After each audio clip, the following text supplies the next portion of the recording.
Sot misafire kemi Xhelal Nezirin, analisti çështjeve politike, si dhe drejtues i Institutit Birc.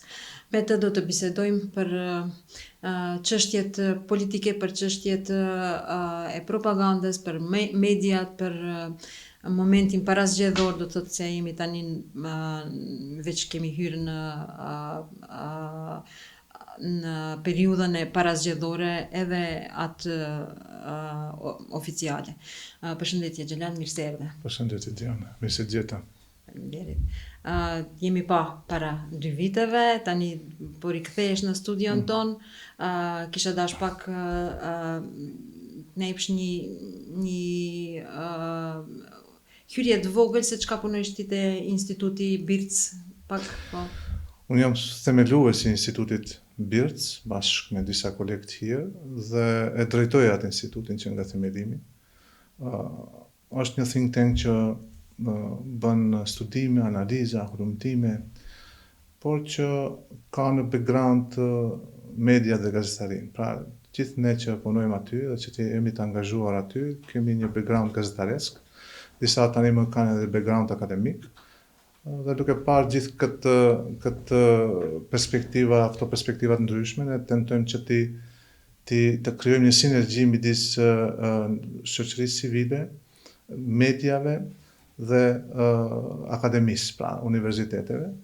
Jemi të vendosur në Universitetin e Evropës Juglindore në Tetov dhe pra kemi kushte optimale që këtë ta shndrojmë një lloj hubi për të prodhuar edhe studime, edhe analiza, edhe misione, edhe debate, që do të qenë në shërbim të interesit publik. Si e vlerëson tani, do të shkojmë pak te mediat, si e vlerëson rolin e mediave, se tani me luftën në Ukrainë, do të nisim me luftën në Ukrainë, edhe pse kemi edhe një luftë tjetër e cila po na brengos shumë, mirë po si vend që pretendon një antarësim në EU, në BE, në intereson se si i trajton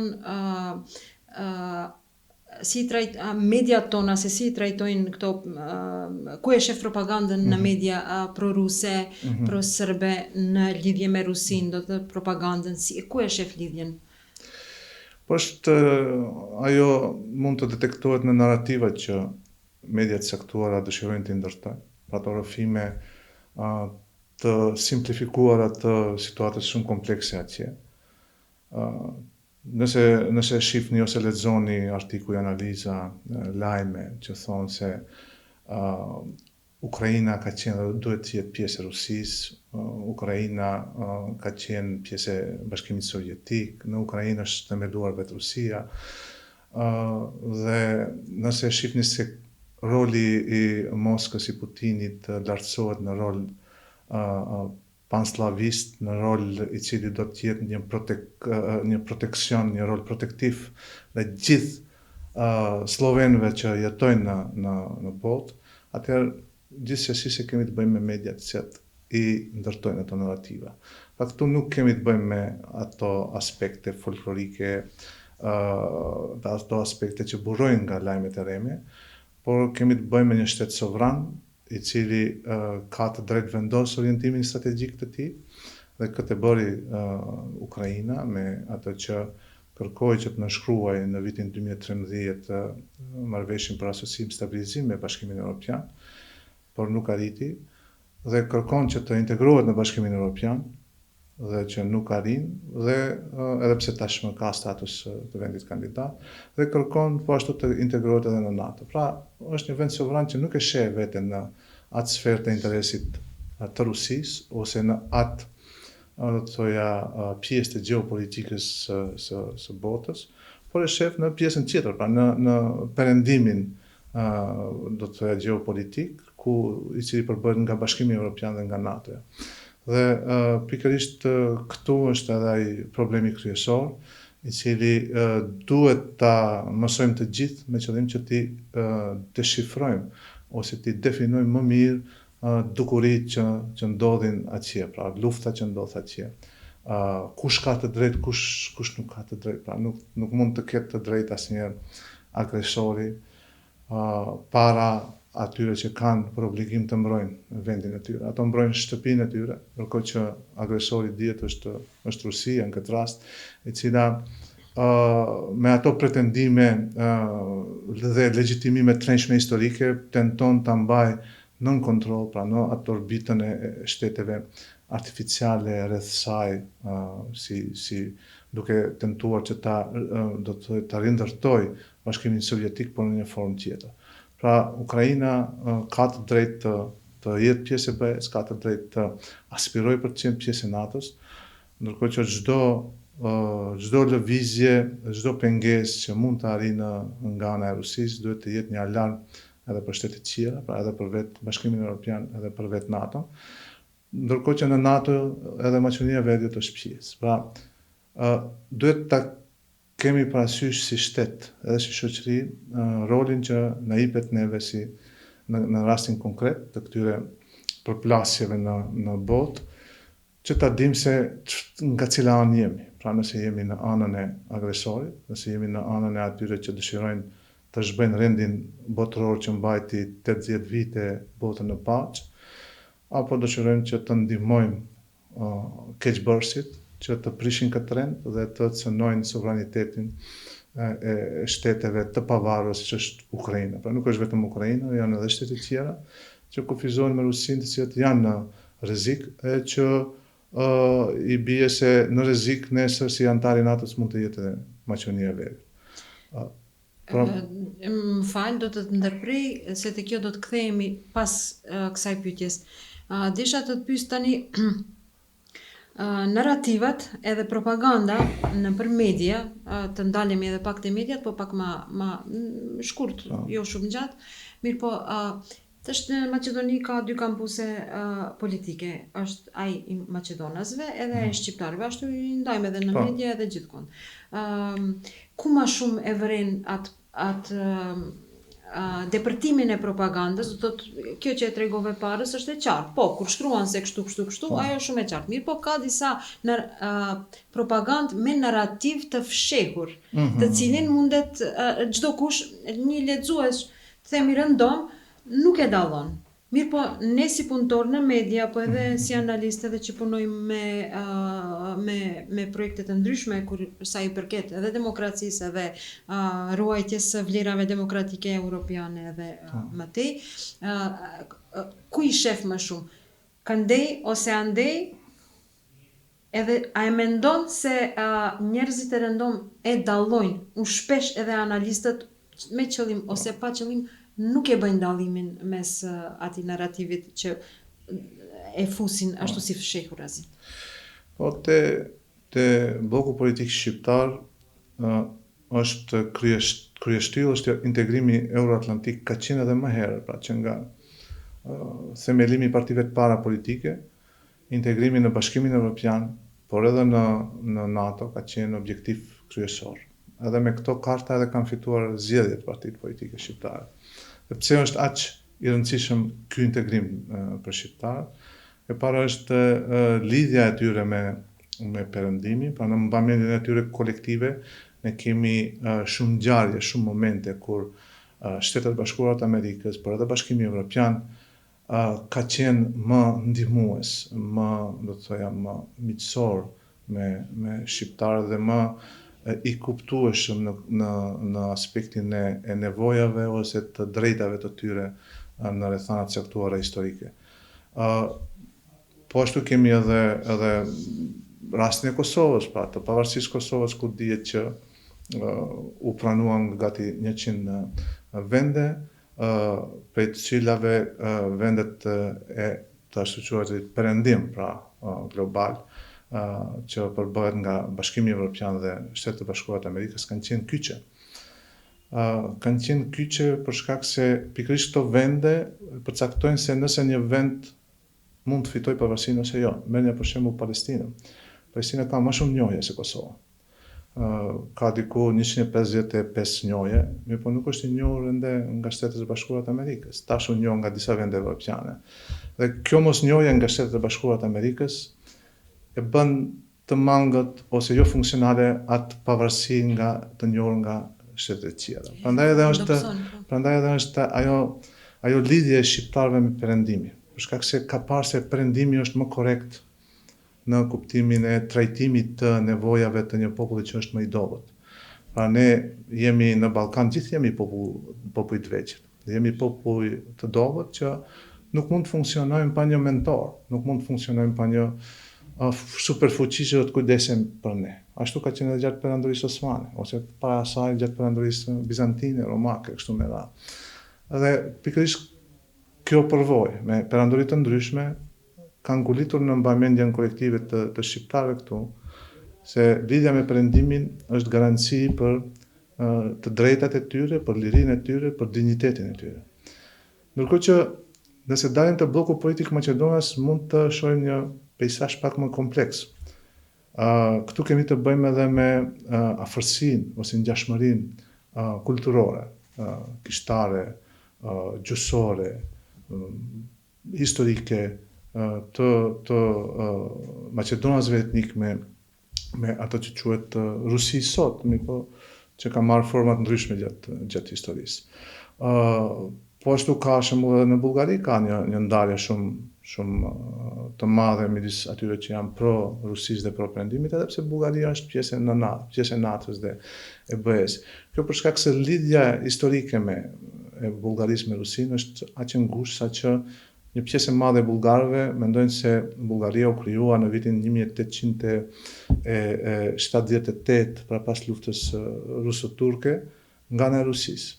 Njëjtën mbamendje historike ka edhe populli serb. Pra të gjitha këto janë faktorë të rëndësishëm në atë që i pozicionojmë popujt e ndryshëm sot në atë ndarje të madhe që po ndodh midis lindjes dhe perëndimit. Për të shqiptarët kemi një ndarje të tillë kur bëhet fjalë për themi afërsinë me Turqinë, ose një afërsi kulturore, religjioze më shumë me vendet e lindjes. Ka edhe një kategori të njerëzve që janë kundër integrimit në Bashkimin Evropian. Nuk besoj në kundër integrimit në NATO, por sidomos kundër integrimit në Bashkimin Evropian dhe për hapin euroskepticizëm, ka madje edhe media, pikërisht duke u nisur nga ky background, ky sfond religjioz i tyre dhe ky orientim për lidhje më shumë me lindjen religjioze, mos them më globale. Është në rritje ky trend ose është? Mendoj se është në rritje. Si te Maqedonasit, ashtu edhe te një pjesë e shqiptarëve etnik, për këto arsye, pra më shumë për arsye kulturore dhe religjioze, kemi një refuzim të integrimit në Bashkimin Evropian dhe ky refuzim ushqehet me ato narrativa se Bashkimi Evropian nuk na don neve në radhët e tyre. Te Maqedonasit ka arsye tjera, te shqiptarët ka narrativa se nuk i do një popull me shumicë muslimane në radhët e Bashkimit Evropian dhe këto narrativa mendoj se po forcohen në kushte kur procesi i integrimit po mbahet i bllokuar. A janë të mbështetura këto narrativa edhe nga ndonjë parti politike nga kampusi politik shqiptar? Po sigurisht që janë. Sigurisht që janë. Ka parti politike që i ushqejnë këto narrativa nëpërmjet mediave të tyre, nëpërmjet eksponentëve të tyre, edhe te bloku politik shqiptar, po edhe te Maqedonas. Mirë po, nuk ka asnjë parti deri më tani në guxim që të thotë që integrimi në BE është jo i mirë për popullin tonë. Po i kisha fjalën më shumë te partitë politike shqiptare, se te Maqedonasit tani e dim shumë qartë janë kush janë edhe ata që thonë pro, në fakt dolën se nuk janë pro. Po ashtu, atë që e përmend edhe më herët që është ato narrativa të fshehura, që në shikim të parë nuk mund të hetohemi, po nëse analizohet diskursi që përdoret, mund të vjet në përfundim se bëhet fjalë për një narrativ i cili kërkon të kronizojë një pikturë e cila u përgjigjet atyre e jo realitetit objektiv. Tani u përgjigjen në të dyja pyetjet, edhe për mediat edhe për partitë politike, do të thotë se si deri diku se edhe nuk na lejon shumë koha. Tani gjendemi në veç më sot ka filluar fushata zyrtare për fushata politike zyrtare për zgjedhjet lokale që do të mbahen tani në tetor. Ne si organizat që i përcjellim edhe zgjedhjet gjatë para se të fillojnë, do thotë menjëherë kur të mbarojnë zgjedhjet fillojnë, fushata fillon. Mirë po, kemi vërejtur se fushata këtë vjet ka filluar para 4 muaj ndoshta. Po 1-2 muaj të mira e muajin e fundit deri sot ka qenë në kështu në kulminimin e vet, unë nuk e di çka do të punojnë tani. Sidoqoftë, nga ajo që e pam deri tani, unë i përcjelli të dyja fushatat, i përcjellim edhe si organizat, besoj se edhe ti, nga ajo që e pam deri tani, vërejtëm se kjo fushat faktikisht nuk mbahet për zgjedhje lokale, i kanë përzier çështjet lokale me çështjet nacionale dhe kombëtare. Si e vlerëson ti, a i kthehemi edhe primitivizmit pak me gjithë ato që i pam deri tani, që me siguri do t'i flasim pak më vonë, ose ndoshta vetë do t'i tregojsh,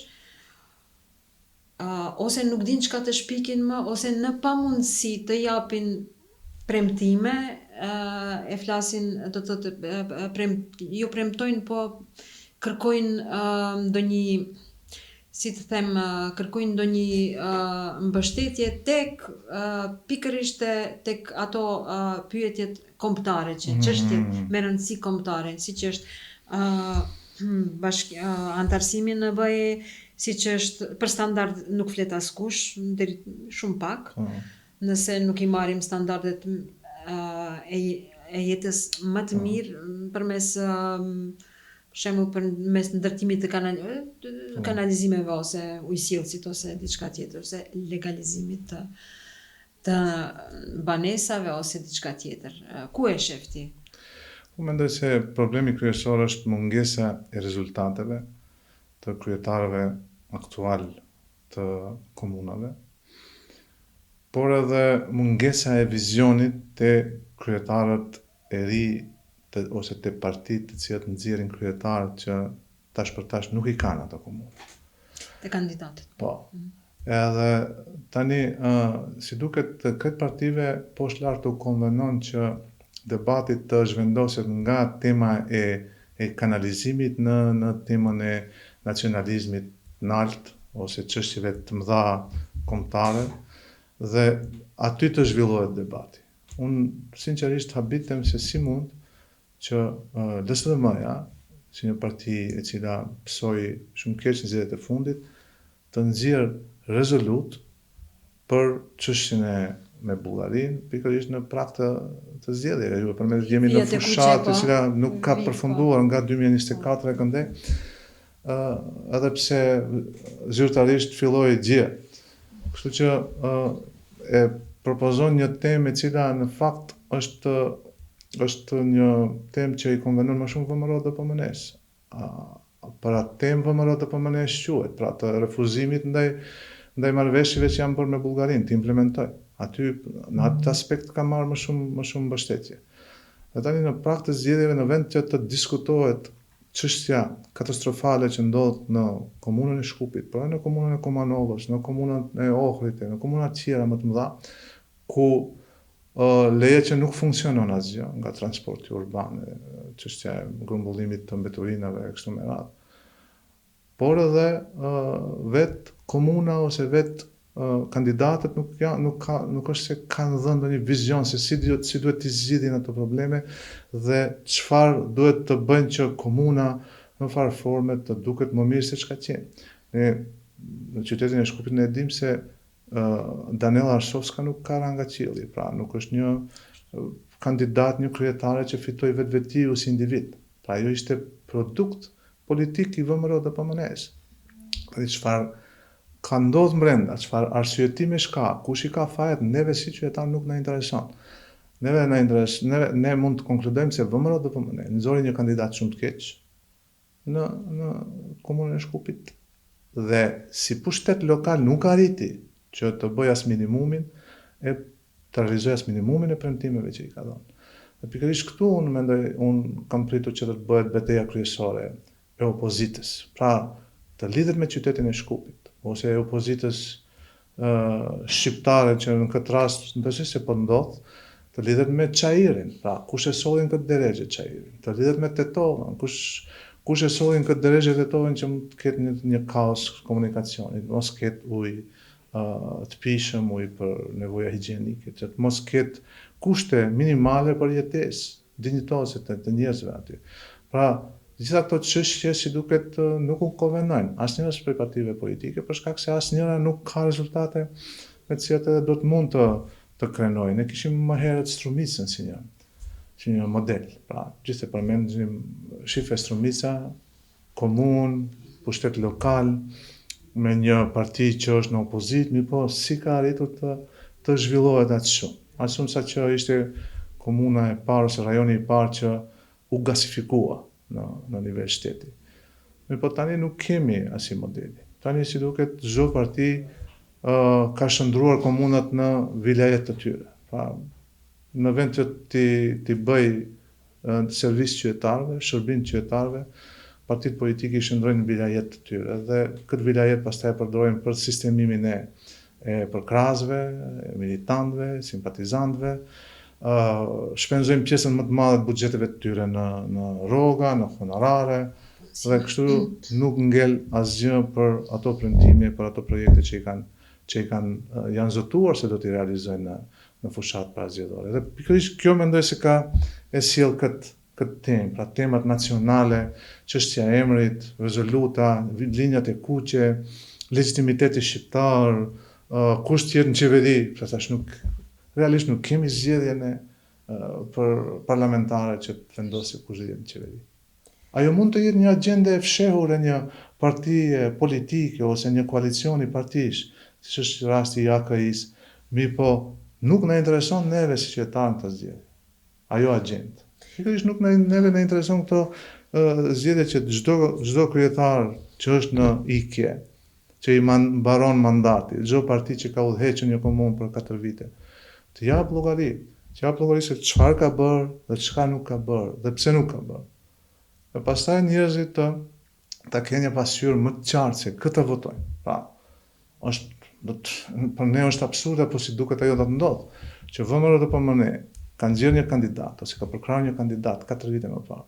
Dhe tani gjithë qytetarët e Shkupit ankohen se transporti urban nuk funksionon, mbeturinat nuk mblidhen, gjitha këto probleme bazike.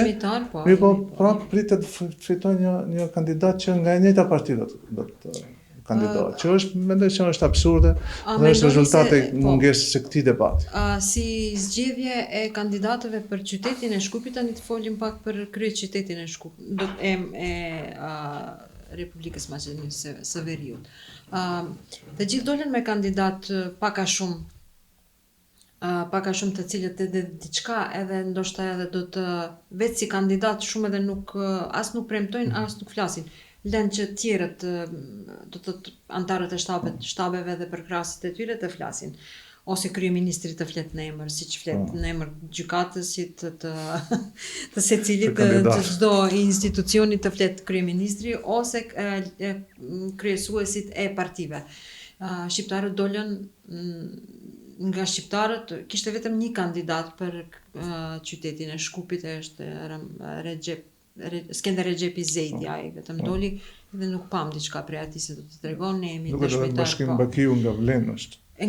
Po, edhe ai është. Po nuk pam ndonjë fushat nga ata të fortë, përveç se hapje të shtabeve të cilat u bën një farë trendi i çuditshëm, paksa primitiv për këtë shekull, edhe sikur ju largohen problemeve, ne jemi dëshmitar që 2 javë mbeturinat nuk ka kushtim lehtë në Shkup. Mos flasim për transportin publik i cili asnjëherë s'ka qenë si duhet, mirë po mos them 2 vite me radhë, më veç kemi problem konstant, do të thotë vazhdueshëm me transportin publik, unë vete e përdori edhe kam problem të madh. Edhe pse jam kisha dashur sa më shumë njerëz ta përdorin sepse na duhet, po. për shumë arsye tash mos hyj andej. Vizionet, a thuan nuk kanë vizione ose nuk i lanë liderët ose çka është puna. Tani në mes krejt këtyve problemeve që ndodhin në Shkup,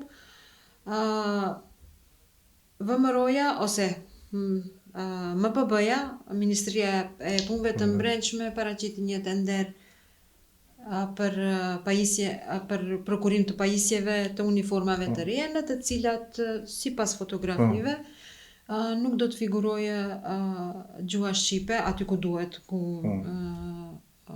i plotson kushtet, do të thotë 20%. Dhe normal se opozita, tani BDI, ose Akia dolen me komunikat, dolen edhe njerëz tjerë, se thyhet apo shkelet ligji, ku qartë theksohet se ku edhe ku duhet të mbahet, edhe ata miren me atë, po asnjë fjalë nuk e thanë, po që është mirë, dikush duhet të flet për atë, bile duhet edhe opozita maqedonase të flet për atë, se në kohën e atyre ministri i më parshëm premtoi se ato uniforma do jenë, unë edhe nuk e disha a ka uniforma s'ka deri tani me mbishkrime se në gjuhë shqipe. Dhe në vend se përqendrohen, po fliteni këtë, mirë po fliteni edhe këtë tjetrën, problemin aktual në të cilin ju e quani metropol Shkupin, ndërsa ne po zhytemi, bukvalisht po nuk kemi ku t'i hedhim mbeturinat, nuk kemi, shkojmë ku t'i hedhish, i mbajmë në rrugë, i mbajmë macat, qentin, është problemi madh. I përqeshim shtetet tjera të botës së tretë, ne kemi arritur në atë shkallë shumë shpejt arritëm, do të thotë për disa muaj. Ju e mbani mend se para disa viteve sa debate politike pati për ato mbishkrimet në ato displejet elektronike të autobuseve, a duhet të jenë në gjuhën shqipe, a nuk duhet të jenë në gjuhën shqipe, dhe janë. Dhe mirë që janë, për shkak se, nëse ligji e përcakton se uniformat në komunat ku janë shqiptarët 20%, ose një bashkësiet një këtë tjetër është 20%, duhet të jenë edhe në atë gjuhë, atë duhet të jetë edhe në atë gjuhë, për shkak se në atë rast çdo kush që shkel ligjin, qoftë edhe përgjegjës për tenderime, prokurime në Ministrinë e Punëve të Brendshme, do të ballafaqohet me pasojat nëse nuk e respekton ligjin. Pasi ne që ballafaqohemi në komunikacion me pasojat kur e shkelim ligjin, edhe ai zyrtari aty do të ballafaqohet me pasojat. Po dikush duhet ta ngrisë këtë rast në bazë të ligjit, pra duhet të parashtrojë një ankesë deri te inspektorati, deri te agjencia e gjuhëve. Jo me kujtesa publike, po. Po, pikërisht. Edhe pastaj të shohë se si do të shkohet ai proces, ose të parashtrohet edhe padi. Që mund të parashtrohet edhe padi në gjyq për mos respektim të ligjit nga ana e zyrtarëve shtetëror. Ato nuk kanë të drejtë mendojnë zyrtarët e shtetit. Ato nuk kanë të drejtë thonë, shif ki ligji neve nuk na pëlqen dhe duhet ne pak ta ndryshojmë ose mos ta zbatojmë. Ato duhet zbatojnë çdo ligj që vjen nga parlamenti. Parlamenti ka për obligim, pra në sistemin tonë politik, të mendoj. Atë mendoj ky ligj është i mirë, a nuk është i mirë, dhe ta miratoj. Pastaj jep në zbatim, pra atë quhet pushtet ekzekutiv. Te ne kemi një ndryshim rolesh, po ajo është një temë tjetër, pra ku vetë ministri mendon është mirë, a nuk është mirë kjo të zbatohet ky ligj. Kjo edhe pse është temë tjetër, ndërlidhet me të gjitha këto, se pse janë këto zgjedhje kështu, pse nuk janë ndryshe. Po, mirë, po këtu vim te tema që është edhe pjesë e përmbushjes standardeve evropiane, pra është shteti ligjor, pra shteti i së drejtës. Dhe nuk mund të jetë shteti ligjor me ligje që ti zgjedhim ne si këtu në këto rafte që ky ligj na pëlqen e marrim, ky nuk na pëlqen, nuk e zbatojmë. Pra është shtet ligjor, është zbatimi i gjitha ligjeve kundrejt secilit njësoj. Andaj edhe mendoj se do të jetë problem i madh edhe në politikën e brendshme, por edhe në raport me integrimin e vendit në Bashkimin Evropian. Po çështja se si trajtohet në opinionin publik është për herë ajo dominon perspektiva e profitit politik nga ana e partive politike. Pra opozita dëshiron të bëjë atë shumë të madhe dhe tragjike, po shteti dëshiron që ta relativizojë, që të thotë, dhe këtu ngelet gjithçka. edhe për tema tjera këtu ngelet gjithçka. Dhe tash te forma kur e përmenda atë rastin e displejeve të autobuseve. Një displej do bën shqip, nuk mjafton vetëm forma. Duhet edhe përmbajtja, duhet autobusët të jenë të mirë, modern, duhet të jenë në rregull, pra të mos vonohen ka 5 deri gjysore. E para nuk kanë numra autobusët. Duhet të jetë sistemi organizuar, numra. Në cilin autobus hypim, neve se nuk kanë ose i kanë sikur ato vrasësit serial që i shkruajnë ato letrat ashtu në letra i shkruajnë në shkupësht ashtu. Nëse të bjen ndonjë rasti mund t'i shofish, unë e kam ndërmend ta bëj një seri fotografish thjesht për ilustrim ashtu. Kur thonë se ka autobusa, brenda nuk janë të po këto janë ato tema lokale të cilat përmbajtësore në rëndësishme. Ose uniforma, uniforma duhet, ne jemi pa që duhet ligji të patjetër, mirë, po nuk është çështje e zgjedhjeve lokale, po. Jo, edhe nuk mjafton atë. Po. Policia ta respektojë ligjin.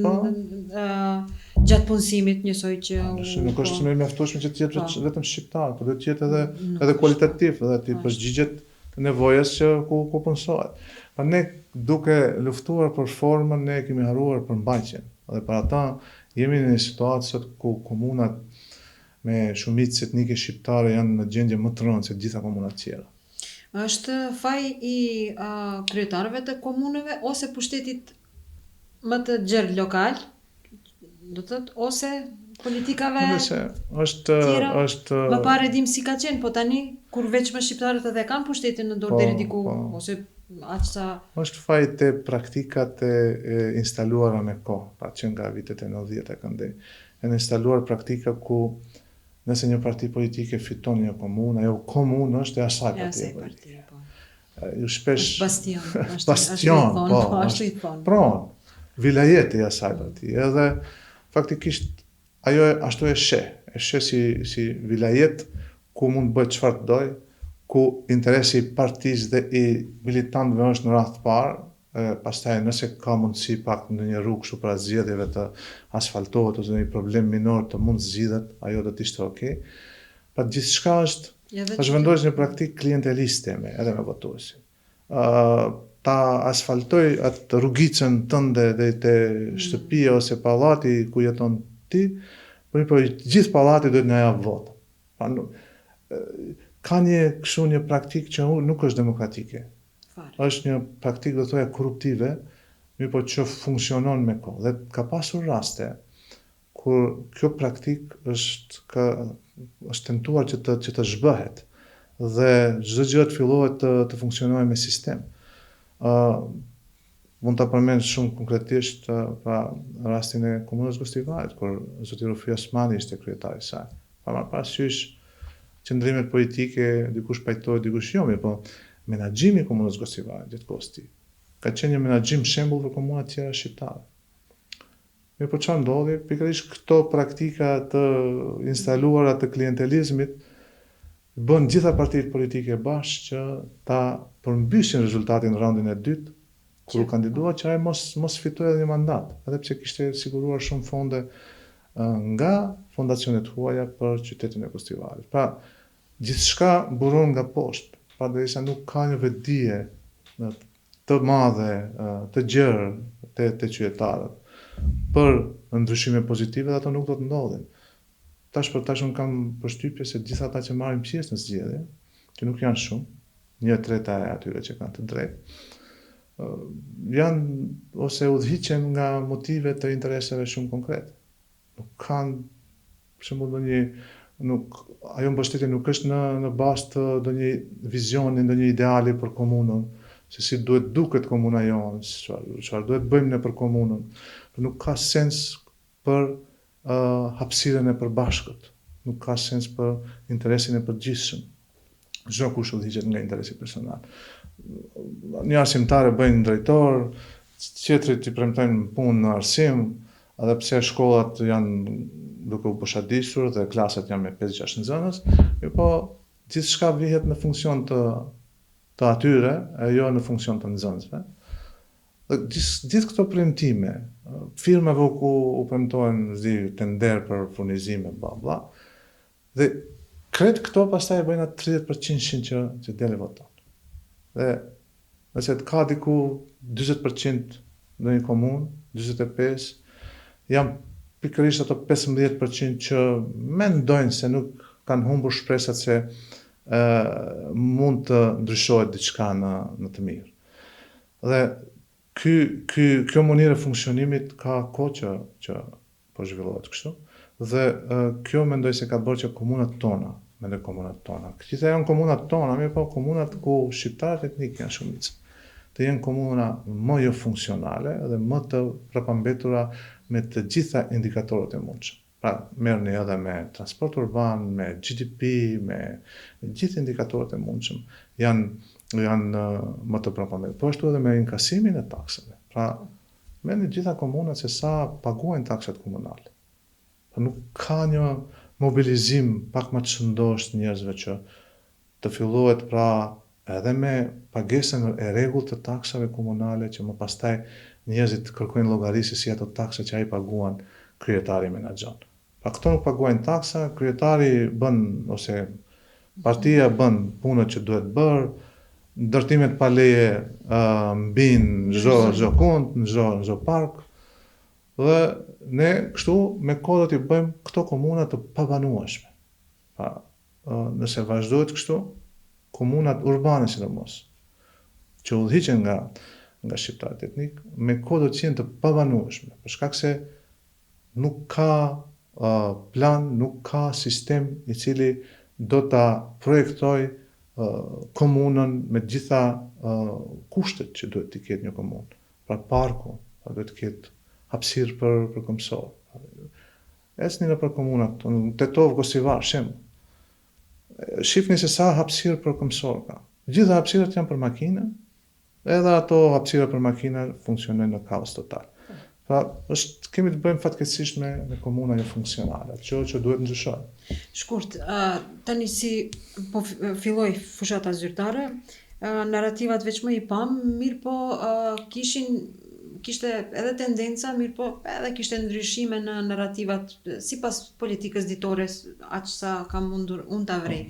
Mirë po sipas jush si do të zgjat tani këtë trejavurin në 20 ditët e fundit do të deri në zgjedhje, si mendoni nga do të shkojnë narrativat?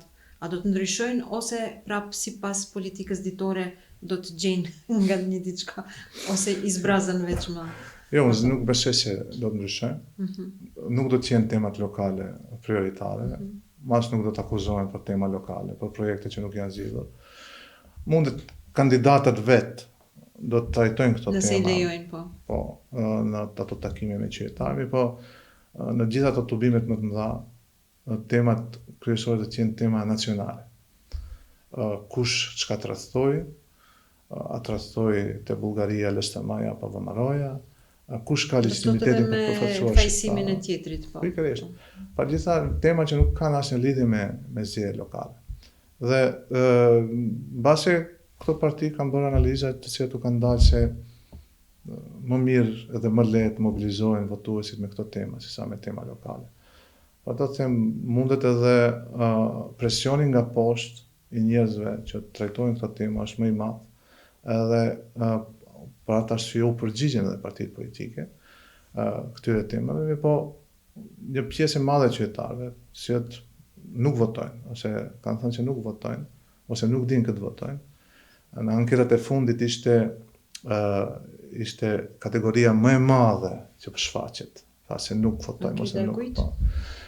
Nuk më kujtohet saktësisht, por e di që pjesa që ose nuk e di ose nuk do të votojë është më e madhe se sa VMRO dhe po si parti me rating më të lartë. Pra, rritet numri i njerëzve ose nuk e din ose nuk do të votojnë. Dhe kjo është një shenjë se këto oferta që jepen nga partitë aktuale nuk përmbushin nevojat ose pritshmëritë e qytetarëve që janë votues normal që nuk i lidh asnjë interes konkret me asnjë parti. Ato i lidh me partitë interesi përgjithshëm, i lidh ideali për një demokraci funksionale në vend, për institucione funksionale, për jetë më të mirë e kështu me radhë. Pra, nuk kanë lidhje me partitë në bazë të intereseve konkrete. Dhe këto si duket janë zhgënjur në rrafshin lokal. nga pjesa më e madhe e kryetarëve të komunave, të mos them të gjithë pasi ka edhe përjashtime, dhe unë pres sinqerisht që në këto zgjedhje lokale të ketë një abstenim rekord. Po ashtu edhe të ketë një numër rekord të atyre që do të bëjnë flet votime të pavlefshme.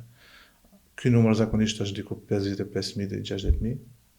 Pa duhet ta ndjekim të shohim se sa do të jetë në këtë zgjedhje. Patjetër. Dhe për fund, te ju në Facebook, në profilin tuaj në Facebook,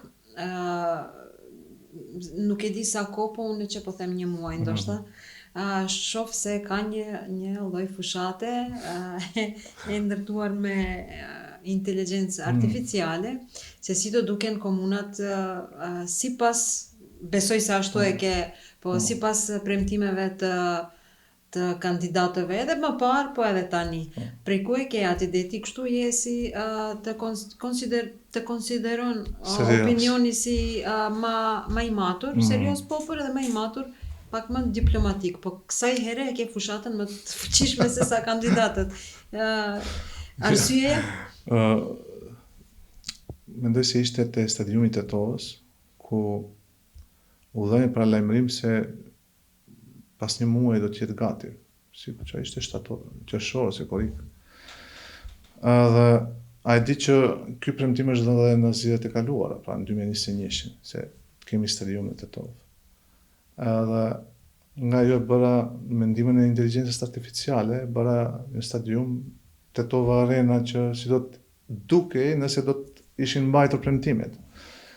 Dhe pash që ka interes të njerëzit, shkak se njerëzit në fakt dëshirojnë të shohin gjëra të bukura që mund të ndodhin në komunën e tyre. Pra komuna e Tetovës ka klubin më të famshëm në Maqedoninë e Veriut, pra Shkëndija që ka rezultate më të mira edhe në ngarime ndërkombëtare, mirëpo që nuk ka stadionin e saj. Pra luan në stadiumin e Shkupit dhe kjo përbën pak problem për tifozët që udhtojnë gjithkohës.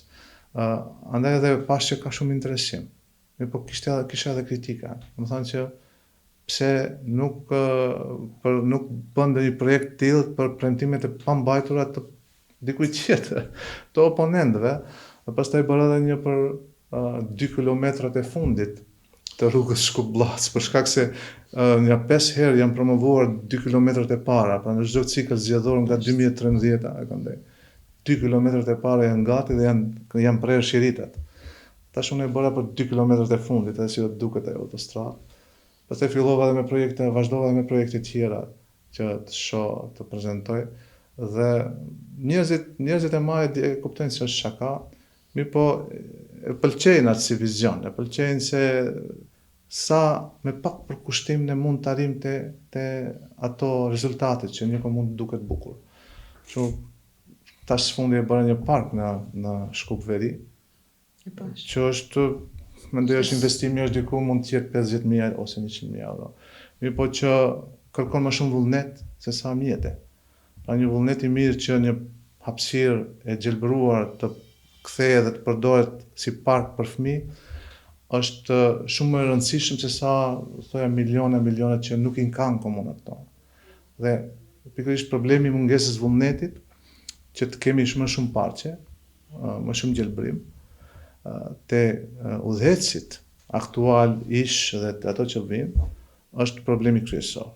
Andaj edhe qytetarët duhet ta kërkojnë këtë hapësirë të tyre, për shkak se komunat janë tyre, nuk janë partive politike, nuk janë të kryetarëve të komunave. Dhe këto hapësira të gjelbërta zakonisht mungojnë në pjesën më të madhe të komunave me shumicë shqiptare. Merrni Tetovën, Tetova është qyteti, janë ndër qytetet më të mëdha pas Shkupit, mirëpo s'ka park qyteti. Gosivari ka për hir të së vërtetës, ka një park që te diku mbahet mirë, mirëpo Tetova nuk ka.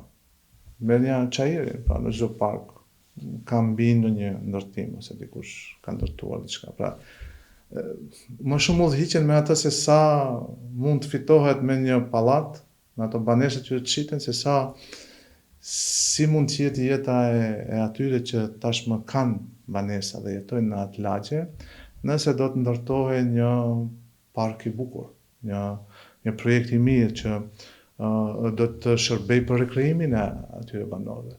Duke mbajtur llogari vetëm te fitimi, te përqindja, fakt ngulfaten të gjithë banorët që jetojnë në atë qytet apo në atë lagje. Dhe mendoj se këto pak janë një parodi më shumë, mirëpo që edhe në një farë forme tua djegim pak këto animacionet 3D që i kemi parë për herë para zgjedhjeve, por që nuk janë realizuar asnjëherë. Ne kishim një animacion 3D të qytetit Tetovës me bikalime në nënkalime, të duket si Dubai, po fatkeqësisht nuk u realizua.